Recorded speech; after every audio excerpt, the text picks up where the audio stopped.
Libri Bazat e Imanit e kam përkthy në vitin 2006 ose 2007. 2007 është botimi I parë.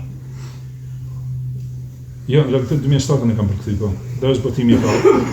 Dhe kjo ka qenë pas një vizite që e kam bën në Medinë. Dhe atëherë kam taku shejkhun që e kemi pas, Muhammed ibn Hadin, I cili ka qenë simboli selefive në atë kohë. Më thënë, nuk ka dyshim për këtë. Ne nuk e kemi ditë se më vonë do të devijoj.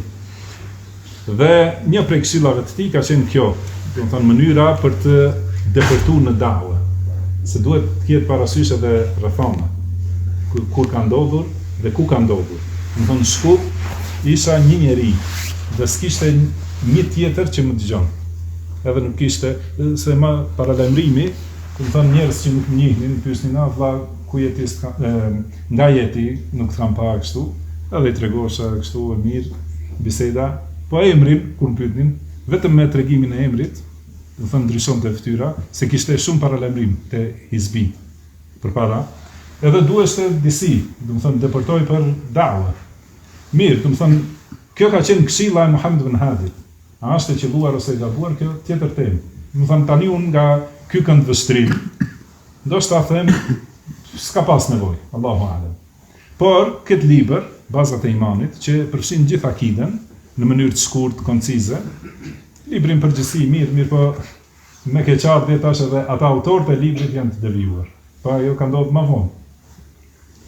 Dhe për këtë shkak unë njerëzve u kam thënë mos e lexojnë më atë libër, sepse ata kanë deviju. Dhe ka tani kompenzim, ka zëvendësim siç është besimi I drejtë, për shembull ose flamujt edhe vitur, më thënë që mjaftojnë kështu nga ky lloj I librave. Këtë libër Bazat e Imanit ua kam shit hizbive dhe e drejta për botim është e tyre. Edhe kjo është që ata e kanë votu dhe unë sa kam vërejtur, ata fjalën e fundit ja kanë lënë lektorit. Jo ta marrë dikush në aspektin fetar ta korrigjoj ose t'ja kthejnë përkthyesit. Por e kanë lënë lektori I fundit është që e ka kontrolluar dhe e kanë votuar në atë formë. Edhe aty ka disa gabime, do të thonë përdoret fjala Zot, bile edhe te shahadeti, edhe ky është gabim, sepse ndoshta kjo ndikon te njerëzit që mos e kuptojnë realitetin e përkthimit të shahadetit. Megjithse shpjegimi aty për tauhid rububia, uluhia, asma wa sifat është në rregull në përgjithësi. Por në përkthim ka në disa vende që janë, do të thënë gabim, padyshim se janë gabim. Mirë po, këtë libër nuk e kam në dorë, unë, do të thënë kam mbaruar në vitin 2007, dhe nuk ka mundësi as ta ndal botimin e tij, ribotimin e tij, as ta tërheq, do të thënë nga tregu, si thuhet.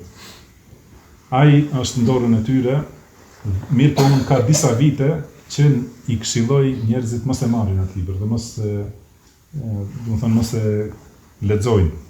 Edhe këto janë, argumentet janë pranishme, se më kanë pyet njerëz vjet, para 2 vjetëve, para 3 vjetëve, edhe janë përgjigj se nuk ka nevojë të lexojnë. Mos e lexoni atë, sepse autorët kanë deviju,